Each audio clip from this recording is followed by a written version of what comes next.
Is my hair good? Is my hair good? Right there. Right here? Okay. Yep. Do I need to button this up again? No, you're all right. Should I? No? Is this definitely good? button. Okay. Can you see below my waist? I don't want them to see what I'm wearing. No, you're good. All right. Awesome. Cool. You ready? Let's do it. What's up, Forest Park Church? It's your North Campus pastor here, Matt Rose, bringing your daily devotional. And I've been thinking about something. I intentionally showed you what happened before we started this take because I want you to understand something. That when it comes to a video, when it comes to what we present before other people, there's a reality where we get the luxury, whether I'm posting on Instagram or Facebook, whether I'm doing this video, I have the luxury of outtakes. I have the luxury of being able to give you what I want you to see.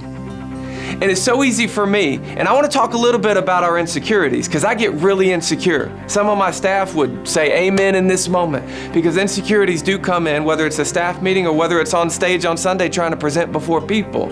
I get insecure. And here's one of the ways that I get insecure more than ever. It's when I take out my phone and it's when I start scrolling. I start scrolling and I look at what people present and I forget about the fact that they're showing me what they want me to see. And I see it, and then I start comparing it to what I don't want them to see about me. I compare their best to my worst, and it leaves me in this place where I'm frustrated, insecure, and ultimately my chest sinks down, and I feel shame. I feel like I'm not good enough. I feel like that what I'm able to do and accomplish is nowhere near what others are able to do and accomplish. I compare myself to their best. And it leaves me in this frustrating place. And so I think about this verse. And I know you do this too, right? That we do make these comparisons on the regular, whether we're comparing ourselves to family members, or whether we come into church on a Sunday and we look at people's best and we think that they're seeing our worst, right?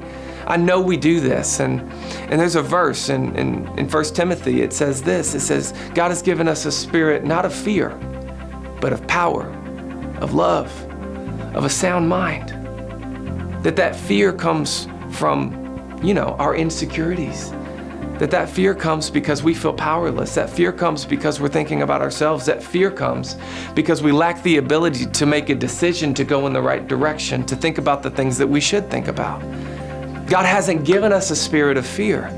And if we can just get this whenever we're scrolling Instagram or Facebook, if we can just get this when we walk out onto the streets, if we can just get this at work, if we can get this at church, that God's given us the spirit of power, that we can go in recognizing that He's done all that's necessary to bring us into fullness in our relationship with God. And if we can recognize our relationship with God is all that's necessary for us to live life properly, then we wouldn't go out with the spirit of fear.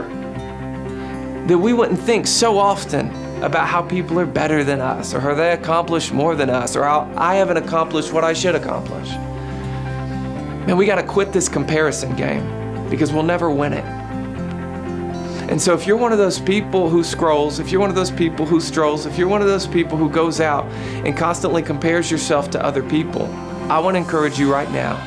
There is one measuring stick, and that's what Christ has done on the cross for you and for me. And if you can look at that, power is going to come. Selflessness is going to come. Love's going to come. You're going to be able to control your thoughts and take them captive to the obedience of Christ because He's who you're measuring up against. And you can't be as good as Him. But that's the beauty of the gospel of Jesus, isn't it? That we weren't as good, that we don't compare, but He loves us anyways. And He died on the cross on our behalf so that we might become what it says in 2 Corinthians 5, the righteousness of God. There's no comparison because we have Christ. So stop comparing yourself to others and living in the spirit of fear. Guys, y'all have a great day, but embark on the day with power, with self-control, with love, not with fear. And that'll be helpful for you, I think.